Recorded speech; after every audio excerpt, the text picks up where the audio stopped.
It makes me really sad to say this, but this is going to be our last Puncty Bite for this semester, and I'm hoping to cover all of the scheduling and things that we need to talk about prior to the end of the semester and the Gen Micro poster presentations and hopefully this super awesome TA dinner.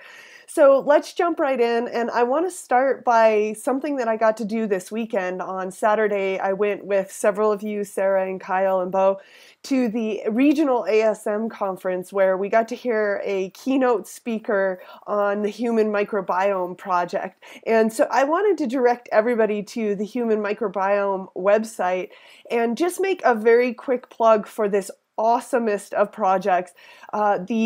The idea behind the Human Microbiome Project is to characterize the microbial normal flora population. And really, it's a crazy thing to think about the fact that the microbial cells in our body outnumber our human cells 10 to 1.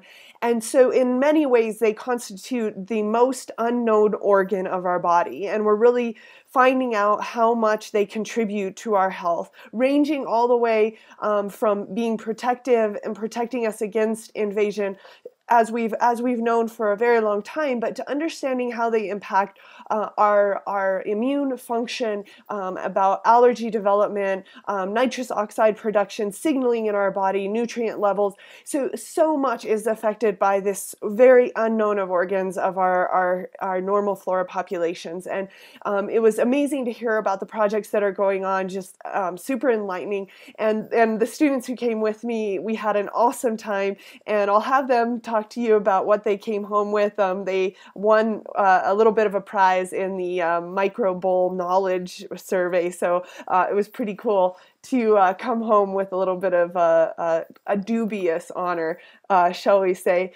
Let's go ahead and jump into scheduling and talk about what's up and coming this week. We have our coverage for most of you of labs 23 and 24, and Erin and Kyle are going to be joining me in Open Lab. I know Tara is not going to be able to be there, so I'll be stoked to see the two of you there for Open Lab.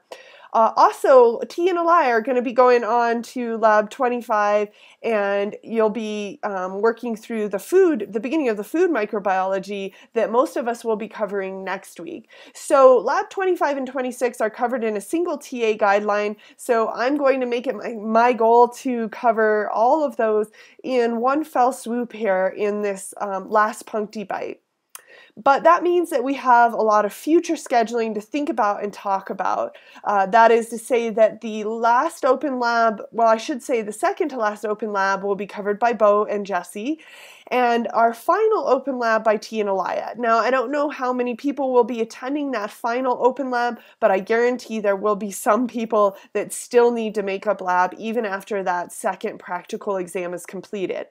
Now, with regards to the practical exam, since it is rolling around so quickly, we will need to have the first version of that exam ready to go on Friday the 26th. So that means that David and Shankar and Richard and Sarah and Josh, you guys are going to need to have your version ready to go on the 26th. I've been trying to set aside plates and tubes and things that we will need for that setup, but we're going to want to think about anything new that we need to inoculate on that Friday. So let me know if you're able to come to that open lab on Friday and really help that effort to get that practical exam ready to go. Now, in terms of other things that are coming up on that last week, we will want to try to get our final grades entered and done by the last Saturday after the practical exam. So as we head into May, we'll want to look at getting those grades finalized and entered into eCompanion. And then on the last week of the finals week, I want to make sure that everybody knows that you're invited to come to the Gen Micro poster presentations. And I want to also jot down on that same day, the capstone students are going to be presenting their incredible efforts. So we're going to have a day of fun this is going to be the next Wednesday. So if we could write on here, May 8th.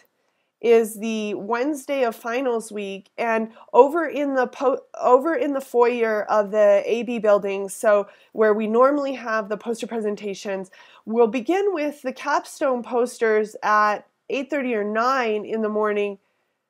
And those are going to be going on all day then. So Capstone will present first, and then Gen Micro will start presenting at 10:15. So 8:30 to 12:15, there's going to be major poster action going on over in the foyer. So you all are invited, and you all should definitely plan to come. And if anyone is able to help me grade the Gen Micro poster presentations, I will, I don't know, I'll kiss your feet or something equally as inappropriate to thank you for helping me with that grading. It would be super wonderful to have all of you there. And especially if you TA a Gen Micro section, you should come over and see your students' posters because they have been working hard on them and doing a good job of them. So that will be happening on that day. Now, some of you have gotten back to me about dinner also on the week. So it would be the May 9th or 10th. So that would be the Thursday or Friday of the finals week. And I've heard back from a few people, most of you saying that Thursday night is better for you than Friday night, but continue to let me know if you're able to come to dinner on one of those 2 nights, and we'll get something scheduled and hopefully have a good time on one of those 2 nights. So I think that covers a lot of our scheduling. I'm going to jump into the TA guidelines for labs 23, 24, and then the food 25 and 26. So let's start off with lab 23 that we've already covered quite a bit of. We want to be ready to demo the membrane filtration method for that lab, as well as to talk about water microbiology from a variety of perspectives. We're going to be doing several tests to monitor water quality. The membrane filtration method is one of those, and that's the filtering method that is also demoed on Virtual Edge. So I'm gonna suggest that everybody watch the Virtual Edge demonstration of that so that you can help your students set up their filters. There's quite a bit of setup that goes into this lab. So if you have one of the morning labs, or if you have the first lab that Richard supervises, make sure that you get that setup going pretty early on so that you can get everything that you need. I tried to start setting up on Friday, but I kind of hit, the point where I wasn't able to do it anymore. So we're going to still have some things that need to get set up for that lab. There's a lot of good stuff in the TA guidelines for this lab that allows you to understand the importance of water testing and the types of methods that we're using for water testing. So make sure to spend time looking at this TA guideline if you are signed up to give this particular lecture. Lab 24, we go into soil microbiology, and we'll be testing different soils. I think it would be fun for us to test some of the soils that our capstone groups have been working on, so we can pull those out and add to our collections of soils. Also on this day, we'll be following up from the water microbiology lab. So we're going to want to take the students back to look at their PA mug broth tubes and check those out under the fluorescent light. So we'll want to accompany students back to do that for this lab as well. If soil microbiology is not something that floats your boat, then please have me give this lecture, because I really, really enjoy the environmental stuff, and I am appreciative of anybody wanting to pass that lecture off my way. When it comes to the food microbiology, there's really not a lot of difficulty or nuance to this lecture. So I imagine many of you will want to go ahead and give lab 25, where we talk about food intoxication and food infection. But one note on this day, we're starting to get to the end of lab, and students are starting to get to that point where unless we really give them a reason to summarize their results, they don't necessarily get it done.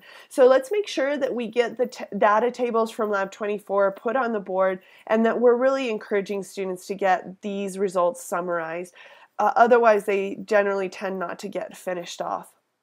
So in terms of lab 25, we will be testing food products. So if anybody has something unique or unusual that they would like to bring in, I usually try to bring a lot of extracts of spices and sometimes grapefruit extract. I'm going to try to get some licorice extract. So a variety of things that might have antimicrobial capacity. So if you have something at home, maybe you like to drink plain cranberry juice, really sour, right? Bring that in with you, and that is something that has a lot of good antimicrobics in it.